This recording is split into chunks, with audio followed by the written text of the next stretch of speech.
So, good afternoon, everyone. Lovely to see you all. Even though I don't know most of you, it's still nice to see you. So with the meditation practice, so what do you hope to achieve by learning to meditate? And naturally, the standard reason that most people practice is to, at least to get some peace of mind, some resistance to stress, and more sort of like a balanced emotional perspective. And but the thing is, with meditation, you can probably see maybe a dozen qualities which arise with the practice, like over time. The kind of qualities that'll tend to permeate and go right through your personality. Because even though meditation is quite a simple practice, it may be sort of reasonably complicated to work with, because you're dealing with your thoughts and feelings and views and opinions, and the complexity of personality. So all sorts of things can come up for people, their childhood stuff and their teenage stuff, and just years and years of conditioning and habits and ideas and beliefs, and that's just like part of the process. So as one learns to practice, you're going to get all this stuff which comes up for you, all your like attachments, emotional attachments, so to speak. And so during this process, as your personal stuff comes up into consciousness, that it's going to teach you a few things. Teach you a thing or two, because the whole nature with the understanding, the development of meditation involves understanding the nature of the mind, like how you tick, how your personality works. Because if you can't see exactly what's going on, with your personality dynamics, how can you essentially let things go and allow the mind to go to peace? So, there's one particular abbot called this, say, process, like, when people are having a difficult time with the practice, maybe the monks or nuns, that, he would call it, let's say, purification by fire.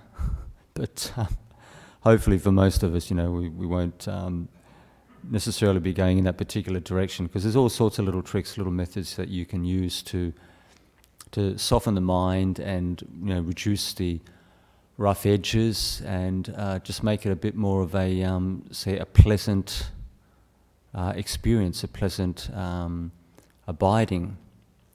But as you go, say, into oneself, and your different like states of mind come up, you may have to refer to the Buddha's teaching on an irregular basis to sort of get a grasp what may be happening for you. And so, for example, just a classic in a nutshell, when people run into, say, difficulties, if you just look at the Four Noble Truths, where there's, say, like sound satisfactoriness, the cause, the end, and the path. So, if I happen to have some suffering on some level, like why am I suffering? Why am I so concerned about that person's behaviour, the way they treat someone? I mean, do they meet your? They do not meet your expectations. They behave in a manner which is not conducive for your welfare and benefit, but which they can actually do even unknowingly, because especially with the meditators, they're far more sensitive than the average person walking in the street. and certain things which the average person won't even see. Meditators may be quite sort of sensitive to. They get affected. But you can make the mind quite peaceful, but also quite, say, firm, and where it's got a degree of like solidity. I kind of like a practice that I'm actually doing at the moment is I do say like a block of metta, say like loving kindness for oneself, and then I follow with the, say, like a block of say body contemplation mantra. So you have metta mantra, and then you have body contemplation mantra, which makes the mind a bit more firm and solid, because metta does make people quite soft, but you can firm up the mind with the body practices to a degree. You can just do them on a very superficial level to get this kind of psychological firmness. Because there's all sorts of principles, where like where you focus, like in the body.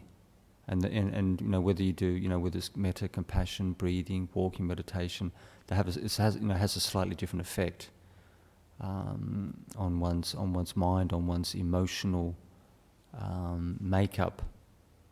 And so for example, when people are when they're going through real, very, very heavy difficulties, if you breathe into the full chest and you watch all the feelings in the full chest as you breathe in and out of the body, it has this. It's like it's a more light, spacious meditation, but it has the ability to help, say, release and unlock, say, feelings. If a person gets blocked or stuck, or they've got a real issue with something or someone, you can essentially raise those feelings up into consciousness much more effectively and release them than using this like a much more tight and focused point of attention. So, with every kind of practice that you might do, you see, you've got roughly about 40 key subjects of meditation, but there's like variations on a theme. So when you practice, it's good to practice in a way which is conducive, beneficial for you. So if you see that regardless of whatever mode of meditation that you do, that it gives rise to a sense of peace, stability, and like say like letting go to a degree, relaxation. You definitely feel much more at ease within oneself. Then you're moving in the right direction. But if you're getting more and more angry, more and more possibly feelings, like revengeful feelings, or even possibly even hatred, even coming back from 5-10 years, you may have to adjust your approach in relation to the emotions which come up. So what we'll do with this particular session, we'll put a like a positive spin on this one, and we'll use the these positive perceptions of the breath. So what happens here? This is a technique Ajahn Brahm used to use years ago, and you can do them easily in half a dozen different ways. And what it is, it's a matter of looking at the breath with like a positive perception, like the breath is, you look at, you develop this attitude of looking at the beautiful breath, or looking at the happy or joyful breath, or looking at the changeable breath, or it could be blissful, peaceful. It's a mode of looking. So as you look at other people, or as you look at could be like even kittens or puppies, or if you like possibly even fast motorcycles, you have this perception, this like an attitude of looking, of seeing, and with that kind of positive, say, spin on the breath, that you have an ability to tranquilize the breath much more easily, because when you develop these say like positive feelings, these like soft positive feelings, that the mind calms down much more quickly. You're able to hold your attention much more effectively, because the meditation is it's a pleasant thing, a pleasant experience that you're engaging in. So we'll make a start. So if you just get yourself in a comfortable position, so make sure your back is nice and straight, and if you're able to, when you cross one's ankles and have one's hands together in the lap, it helps draw both the bodily and the mental energies like inwards. It's something that you feel. If your arms and legs are all over the place, the quality of the meditation isn't as focused. It isn't as insular. And just make sure there's nothing tight around the throat, the neck, the waist, and then as you say, we'll start with we'll use a fairly sharp focus. So what I want you to do is focus on the feelings around the mouth, and it's a fairly sharp focus, but you can feel the sensations around the mouth quite distinctly. And so as you breathe in and out, I want you to develop this attitude of the beautiful breath. So as you're breathing in and out, so as you focus on the mouth, you can feel the breathing on the periphery. I want you to look at the breathing as something which is, could be beautiful or joyful. And what happens when you develop that kind of attitude? You develop those corresponding feelings which are in line with that perception, that way of seeing. So just close your eyes, and as you breathe in and out, just look at that breath as like a beautiful object or a joyful object. And maybe over the space of possibly a couple of minutes, 5 minutes, you'll start to see that corresponding feeling arise in the mind.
So as the meditation continues, just try to relax both physically and emotionally as much as possible.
If you feel a bit tired or sleepy, just try to breathe as deeply as possible.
So as the meditation continues, just see if you can see that that beautiful perception arising with the breath.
So if any of you have difficulty raising that feeling, that beautiful feeling with the breath, another perception that you might find easier to work with is to radiate a sense of, say, love towards the breath. So as the breath rises and falls in the body, I want you to just radiate this soft feeling of love towards the breath. So, as you love your boyfriend or girlfriend, or you love little kittens and puppies, or your favorite auntie, just radiate that very soft, warm feeling towards the breath. It may be more conducive for some people.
can't stop thinking or get the mind quiet, just switch to the insight practice. Try to understand the thoughts and feelings which are arising in the mind, who they're connected with, what person, what event, what reason.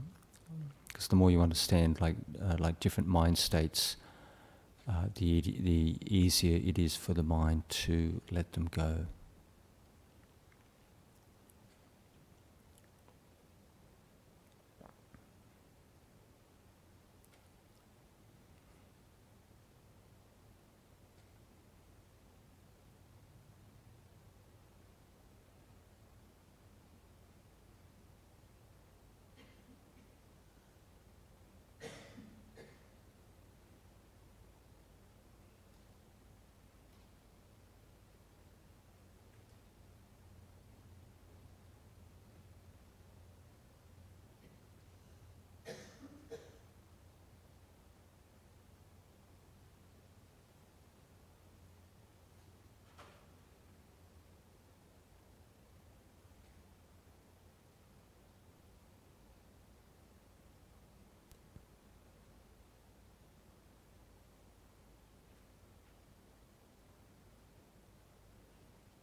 So we're coming towards the end of the meditation. So just see if you can see any change in the peacefulness of the mind. I'll ring the gong 3 times so you can open your eyes when you're ready.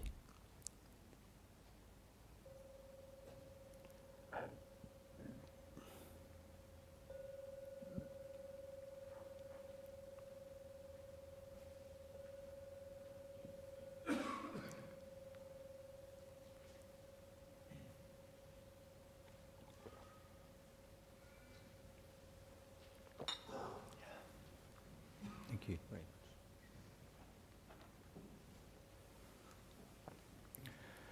So we have Sudamsu from the USA. Would meditation on the breath cause good karma by itself, or would metta practice create good karma by itself? So, as many of you know, the process of karma is generated from moment to moment by one's actions of body, speech and mind. So if you're working with, say, the meditation and you bring about, say, like a positive change in one's mind state, more, say, maybe more peacefulness, more relaxation, less negativity, less hate, less anger, I'd consider that to be good karma, because what happens is as you shape the characteristics of the mind in a good way, you also shape the intention, the intentions that actually flow from the mind. Because as you come from the center of your awareness, your attention moves out, and then it forms thought, and it can potentially break into speech, break into bodily action. So if you increase the quality of the mind in a positive way, you could consider that good karma, and metta practice would do that even more so, because you're really focusing in on the development of the loving kindness meditation, which is the soft, friendly, fluffy kind of practice. And so for example, if you had somebody who did metta for even 60 seconds, it's a very simple practice, but it's quite a strong practice. Even 60 seconds, and somebody did that for 7 days, you would actually see a change in the personality, in the attitude of that person, in relation with them. You'd definitely notice that. And we have Wikande from New Zealand. How do you prevent unwholesome thoughts, feelings and flashbacks like guilt, anger and annoyance from everyday life disturb you while meditating? So if you zero in and you identify the feelings, the negative feelings that one goes through, and just look at the category they're in, because when you're dealing with difficult stuff, bad stuff coming up from the past, it's best to go to the Brahma Viharas, because the Brahma Viharas are very, very specific meditations. They're emotionally based meditations to work with difficult states. So metta is the antidote for anger, anger and hatred. You've got an overlap effect, but its primary antidote is for angry states of mind. And compassion, the compassion meditation is the antidote for cruelty, which is that feeling where you basically you want to hurt someone. It could be like revenge, getting back. This kind of type of experience. So, and when you do that, so for example, a very quick way to deal with this kind of thing is you do it for 5 minutes solid. So you get, if you're disturbed by this kind of emotions, you do the loving kindness meditation. It could be like, may I be happy, successful and confident. You can do these mantras 1,000 different ways. You choose the words which are important to you, and to make it strong and firm, because these meditations to make people soft, you want a degree of psychological strength with these meditation, because you're moving in the world, you're mixing with all sorts of different people. You could be a policeman, you could be a drug counsellor, you could be working in the prison system. So you want a like a firm, fairly strong state of mind. You want the positivity, you want the, say, protection against anger, hatred, and whatnot, and happiness, positivity, joyfulness. To make it firm, you do it continuously. So, say for example, if I had really strong feelings of revenge towards someone from the past, could be 5 years, 10 years back, and it keeps coming up, the repressed stuff deeper down, it even could come from family, even from dad. One's got very, very unpleasant feelings towards the father. So, the compassion meditation is you identify the difficult emotion. Could be revenge. May I be free, say from, could be anger, hatred, and revenge. May I be free from, say, vindictiveness and pettiness. Whatever you can identify the emotions as. Compassion is, may I be free from that afflictive state. The loving kindness meditation, which is, the characteristics are, it's like positivity, happiness, friendliness. You have this sense of goodwill towards oneself, towards other people. You like other people much more easily. Very easy to like people compared to like previously one likes oneself. So no spaces between the words. You make it quite strong, and then just do it very, very slowly. And for people who have major trouble in this area, do it for 5 minutes straight, continuously, like a continuous mantra. Just very relaxed, and then go to the breath meditation. And you'll see the difference straight away. You look at the state of your mind, you look at the intensity of the emotions before the meditation, and then you look at the state of the mind straight after the loving kindness, or say metta meditation, compassion, and you should see, especially after 5 minutes continuous, you should see a difference. And if you do that for 7 days straight, you'll be probably quite surprised just how effective it is.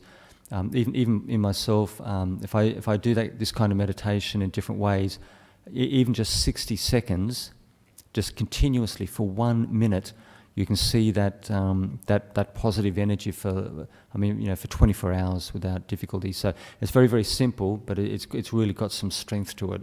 But you do it in a way which makes you which has got like a sense of firmness, psychological strength.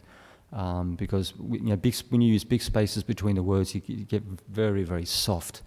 My brother is a bit of a tough guy. He was interested in positive thinking, developing in happiness, and he did this kind of practice, like on the way to work for about 20 minutes solid, big spaces between the words. But he found, because he was mixing with a fairly rough bunch of young blokes, with his workplace, that he was so soft. He felt basically like overpowered by the personalities that he was working with. So he said just straight up, he said I don't like this practice. He said it just makes me just too soft. He used to be a boxer, martial artist, and pushed weights for years. So for him, so you do it continuously. You make it strong. It's got some real firmness to it. Phoenix from USA. I've heard people say that during meditation they feel life. They've experienced other worlds. I've heard people say that during meditation they feel like they experience other worlds. And some said they come up against scary feelings. What is that? What is going on? So they feel like they experience other worlds. Well, there's a possibility that you could get flashback to past lives. So it depends on your past spiritual development, especially like the psychic development. So all psychic, if you at a grassroots level, there are different ways to psychic potential, but one of the core principles is say like deep meditation, profound meditation is the causal factor. Good quality samadhi, good quality, very, very deep, peaceful, profound states of mind are a basis for generating psychic phenomena. The Buddha said it in the suttas, and that's a reality principle when you talk with the forest masters in Thailand, Burma, and you'll have enlightened, probably a handful of enlightened people in Sri Lanka. I'm not very familiar with the Sri Lankan fraternity, but you'll definitely have a handful of people.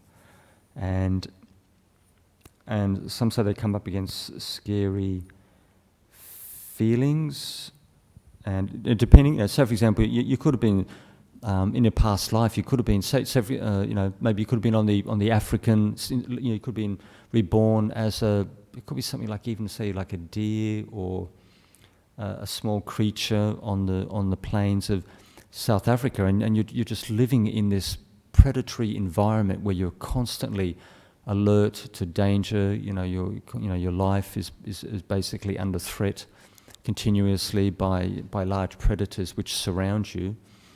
And it's quite possible if you can have that ability to tap into those memories, that may be your experience from that past life. So even things like I knew someone who was a particular person who was quite paranoid, but it was like it wasn't.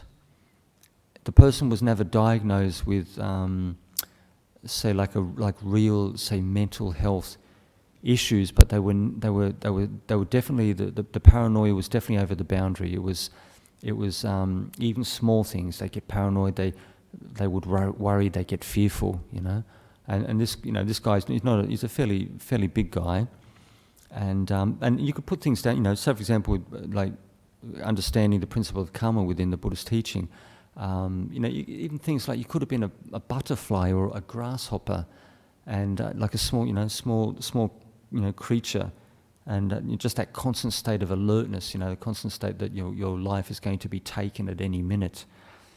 If you can't see, these are just small examples. Or you could have a situation where if a person gets affected by, say, like features of say like mental health features, and you just can't see anything in the current life. It could be say like a cause and effect. It could be something which is coming full circle from the past life. Say for example, you were a person who was in a state of power and authority, and you frightened and intimidated other people. You could have been a person in the military. You could have been a person in a royal court with real powers to make to place people in prison, to take their lives, to have them hanged if you wished. You could have been a nobleman, you could have been a king, you could just snuff somebody out just because you felt like it.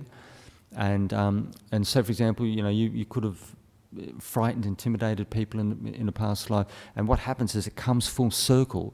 So whatever energy you project towards other people will be projected towards you. So you end up, even though there's nothing in the current life, and one of your family members used to be a psychiatric nurse, and they know that there's no history. You've got no history at all, but you get paranoid and you get fearful just over the smallest things, and so you can place it down to that. Things like being reborn as small creatures, vulnerable creatures,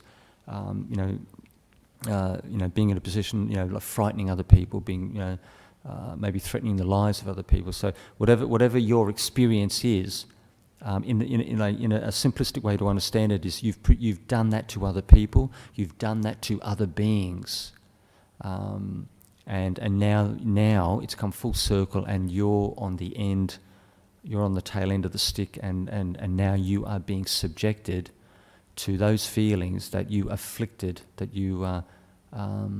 afflicted other people with, or other beings in some way.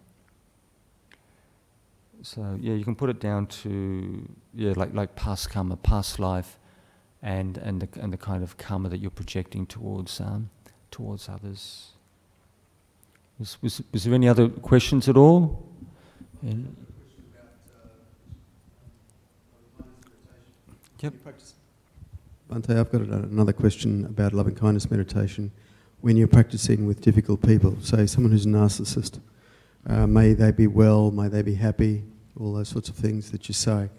But do you wish the person well in their state, or are you wishing that they develop the wisdom to see the error of their ways and find true happiness, rather than, well, may they be happy that they keep on screwing more people and ripping them off and emotionally abusing them? May they really be happy and continue. Because I think there's a big confusion in Buddhist circles about when you come against difficult people, what you're really wishing for. You know, because these people get very happy by exerting power over people. And are you wishing that they may have more opportunity to exert more power over people and screw those people better and more? Or are you wishing that they may find the wisdom that the limitations of conducting that sort of behaviour and maybe go for the eudaimonia, the life well lived, the Aristotle, idea? Which one is it? I mean, those kind of people, you don't have to radiate. You don't have to generate metta or compassion or Brahma Viharas for these people at all. If they have that kind of mindset, they have this kind of predatory, manipulative, sociopathic kind of tendencies with their family, friends, just people they come in contact with.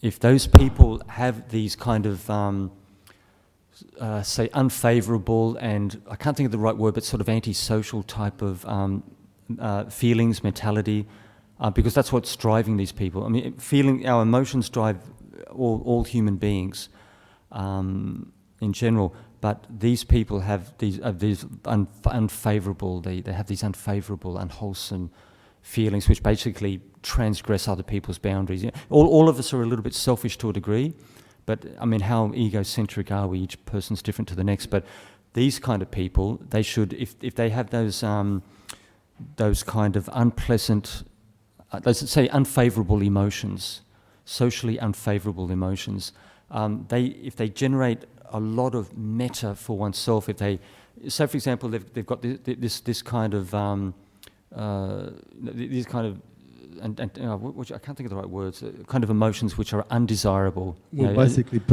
undesirable emotions. Narcissistic personalities. Yeah, exactly. Unfavourable, undesirable type of behaviours, emotions. So once you generate the Brahma Viharas, especially metta and compassion for themselves, because they're working where the problem is. The problem's in here.